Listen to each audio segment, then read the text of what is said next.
Greetings, greetings. It's Pierre, CEO and founder of True Essence Investors. We're going over real estate investment strategies right now, and now we're on episode 2. So, welcome.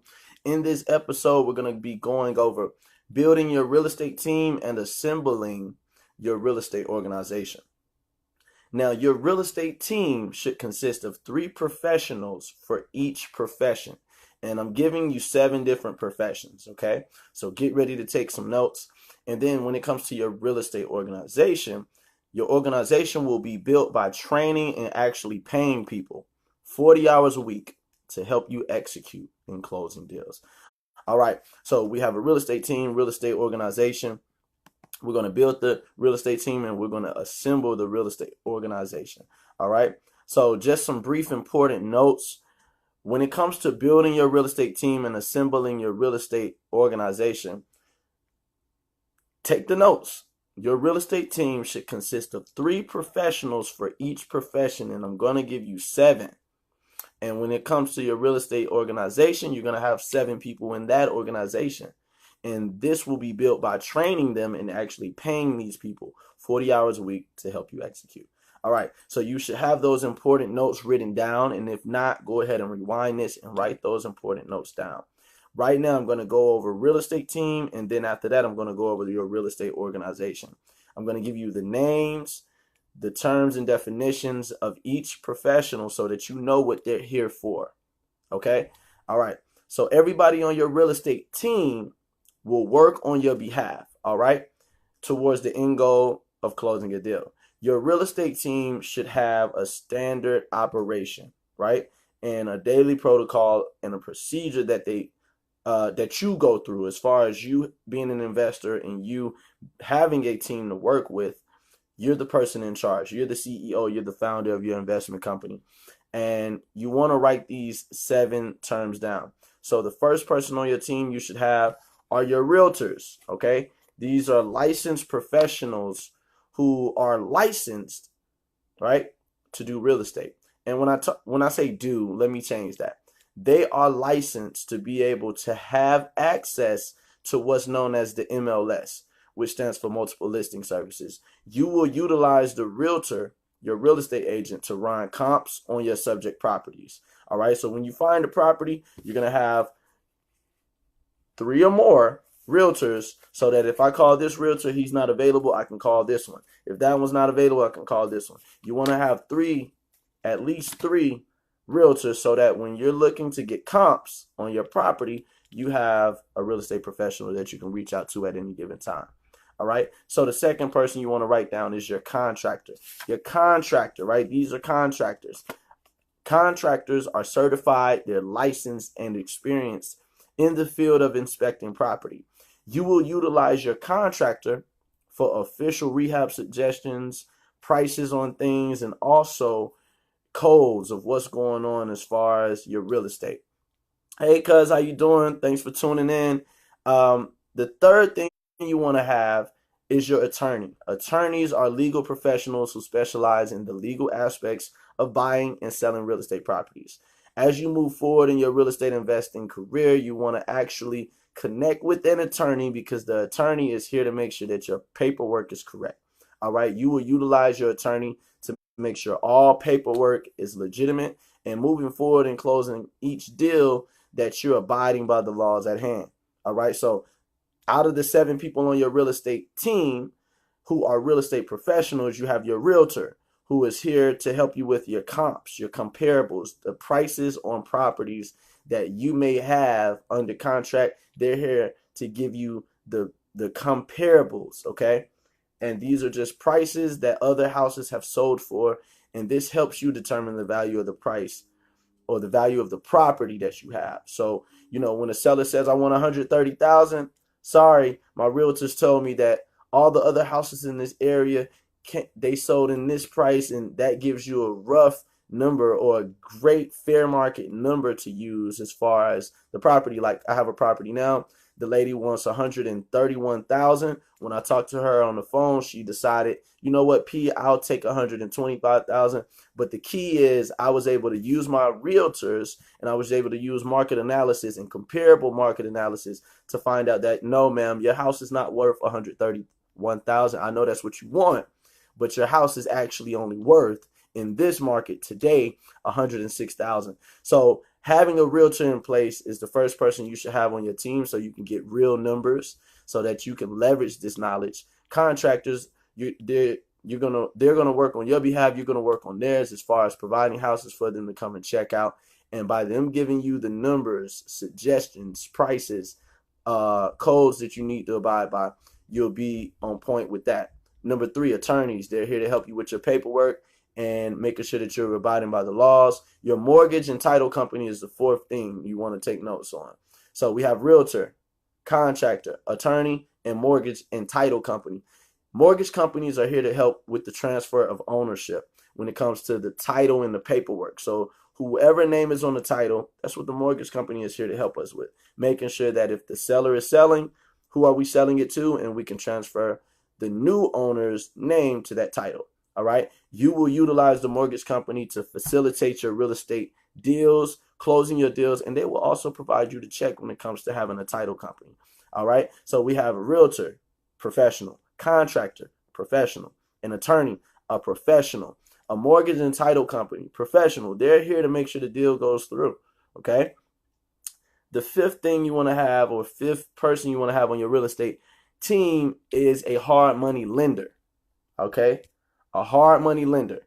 A hard money loan is a specific type of asset-based loan financing through which a borrower receives funds secured by real property.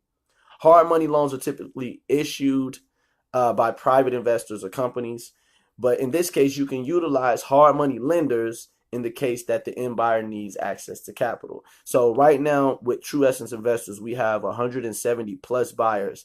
If any of my buyers would like to buy a property, if they don't have the capital or disposable capital, I can put them in contact with one of my hard money lenders who will help them get access to that capital. Make sense? Most definitely got to have a hard money lender on your team. And I go in depth on other future trainings that I'm creating at this moment. You'll be able to see how to get in contact with hard money lenders. It's not that hard. All right. So number 6, we have property inspectors. You can use a property inspector in case you don't find number 2, which is your contractors. If you're not able to find it, a contractor, property inspector does the same work. They're licensed as well. But if you can find a contractor, find a contractor. The only difference is usually contractors are very busy. Property inspectors are busy too, but contractors, you usually got to get them 2 weeks in advance. Okay. So, and then last but not least, title inspectors. Whenever you have somebody selling the house, you want to make sure that you're speaking to the person whose name is on the title. That's the person who owns the house or who's over the house. All right. So it's very important that you have a title inspector, because the buyer of the property will usually purchase title insurance. Okay. And this title insurance protects the buyer from any title problems that may arise after the sale, such as liens that were missed during the title search. And we don't want that. So the title insurance company issues a report and an insurance policy in support of its findings. So these are just 7 key players that you should have on your real estate team, and I'll go over them real quick. Realtors who have access to the MLS, the multiple listing services, which helps you market your house to be sold. All right. So they have access to that, and you can utilize your realtor to run comps. Your contractor, you are here so that they can go look at the house, make sure everything's good. The contractor can give you rehab suggestions, prices, and codes that you need to abide by moving forward in the sale. Your attorney is here to make sure all paperwork is legitimate and you're abiding by laws. The mortgage company, number 4, is here to make sure that everything flows nicely from one seller to the new buyer. And your title company is here to make sure that the title can be exchanged to the old seller to the new buyer. Your hard money lender is someone you can utilize when your buyers don't have capital or they may need a little bit more. You can put your buyer in contact with your hard money lender, and you can get funding within 7 to 2 weeks, if not longer. All right. Property inspectors come and look at the property just like the contractor does. So that's just your resource outside of a contractor. And then title inspectors, they just make sure that you're insured as far as the title, and you don't have to, nothing could just sneak up on you as far as what's owed on the property. So this is 7 real estate professionals that you need to have on your team. And the great thing about this is you're going to have 3 of each. You're going to work diligently to find 3 realtors, 3 contractors, 3 attorneys, 3 mortgage companies, 3 hard money lenders, 3 property inspectors, 3 title companies when it comes to mortgage companies, and then 3 title inspectors. Okay, so now moving forward, we just finished up your real estate team, which is professionals that will work on your behalf towards the end goal. All right, now moving towards your real estate organization. Since you're a CEO, the real estate professionals were dealing with you as an investor. Now you got 2 parts to play, the investor and the CEO. The investor, that's what you want your real estate professionals to know you as. Hey, I'm a real estate investor. But when it comes to your real estate organization, your employees or the people that you hire to do the work, whether it be independent contractors um, or acquisition managers, all the positions that I'm going to go over, these are the people you will be dealing with day to day as far as your organization, how you're able to take things through a process, and what are the procedures that you need to be adhering to so that we can take a seller to selling to contract to paid. All right. So here we go. Real estate organization. The first position that you have in your real estate organization is a virtual assistant lead manager. Now, as CEO, as investor, you are the lead manager. Your whole job is to bring in more leads. New buyers, you don't really need 1,000 buyers. All right, 1 to 2 to 3. Right now, True Essence Investors, we have 170 plus buyers just from myself and students alone who are bringing in buyers, right? As a real estate investor, we provide a service to the community by helping the seller get rid of their property, right? And how do we help them get rid of their property? By providing ready, willing, and able buyers, not tire kickers, because you do have buyers who want to buy, but they're not going to buy because they're playing around. So we want to bring ready, willing, and able buyers. And how do we do this? How do we help a seller sell? Very simple. A 1 to 2 page contract. We give this contract to the seller. We put the property under contract using what's known as a purchase and sale agreement contract, and we simply assign this same contract. We do an assignment contract to the buyer, right? As a real estate investor, we are in charge of the leads and bringing in more inventory, and the goal is to work on the business, not in it. So the first position that you're going to have in your real estate organization is becoming the CEO, playing a part as the investor, and making sure you're putting your money where your mouth is and making sure that you're getting leads. All right, so that's your job, right? So the second position you want to have is a virtual assistant, right? Administrator. This is different than a lead manager. Lead manager makes sure we got people to call, places to go, all right? Callers, sellers and buyers, all right? But with the virtual assistant administrator, this is the second person you want to have on your real estate organization. This administrator does no talking, really. All they do is put information into Excel, right? So whether it be names, numbers, emails, prices, locations, prices that the seller wants to buy at, prices that the seller want to sell at, rehabs that the seller suggested, things that needed to be fixed on the house, houses that the buyer wants to buy, the prices, the locations, how much they can afford for rehab. See, these prices will be put into it. All of this information will be put into a Excel spreadsheet or whatever CRM management software that you have. The administrator is over that. The cold caller, number 3, right? So we have a lead manager, which is you. And essentially, you want to play all 7 of these positions until you can start learning them, getting better at them, and hiring other people to do it. 2, virtual assistant administrator. So that's something that you're going to do, put all this information into a spreadsheet, and then once you get a hold on that, give it to somebody else. Let somebody else do that so that you can focus on being the lead manager. Number 3 is cold caller. As a cold caller, you are responsible for calling all leads and gaining the property information and seller details. So as a cold caller, hey seller, We see that you're selling your property. Can I get details on the property? And that's it. That's all the cold caller does. They send that info to the administrative manager, and that administrative manager puts it in the Excel sheet so that we have it, so that the lead manager can contact that seller, and get out there and close the deal. So the fourth position you want to have on your real estate organization is your courthouse runner.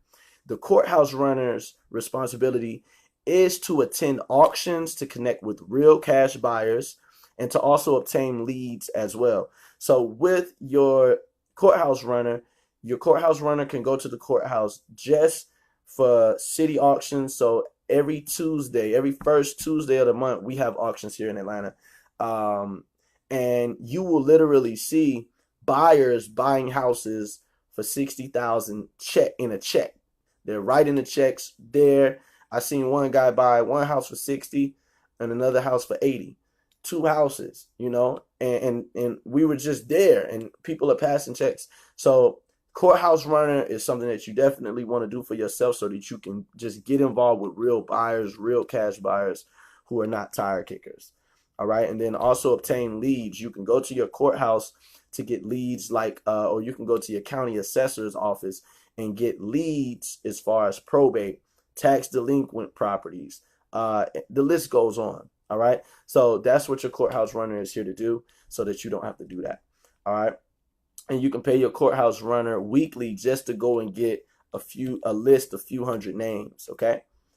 So we have the virtual assistant lead manager, which is essentially you, the virtual assistant administrator, which is essentially you, cold caller, essentially you, the courthouse runner, essentially you, sign placer. Now, if you have if you have some money to invest, you can become a sign placer. And your responsibility as a sign placer is to place a certain amount of bandit signs throughout your city each week to bring in more leads. These signs can simply say, I buy houses, put your number. You can say, we buy houses, put your number. You can say, Pierre buys houses, and put your number. Doesn't matter. Just put the signs out, and people who are selling their house will be more liable to call you. And then other wholesalers or investors will call you as well. You can build a rapport with them, build a relationship, and facilitate these deals. Okay. But I tell people, when it comes to sign placing, instead of placing signs, look for them. Look for we buy house signs in your community, and also look for sale by owner. We buy houses are buyers that want to buy. For sale by owners are sellers who want to sell. All right. And all we have to do is contact them to see if they're motivated, serious, really ready, willing, and able. And if they are, we can close the deal. All right. Number 6, the sixth person you want to have. This is the person who makes it real, right? This is the person who goes out to the property, the acquisition manager. The acquisition manager's responsibility is to get pictures of the property. Also, getting the picture, we evaluate the property. The acquisition manager is over that, and the acquisition manager makes an offer on the property, and they place this property under contract. All right. From there, that's it. They're done. They went out to the property. They evaluated the numbers.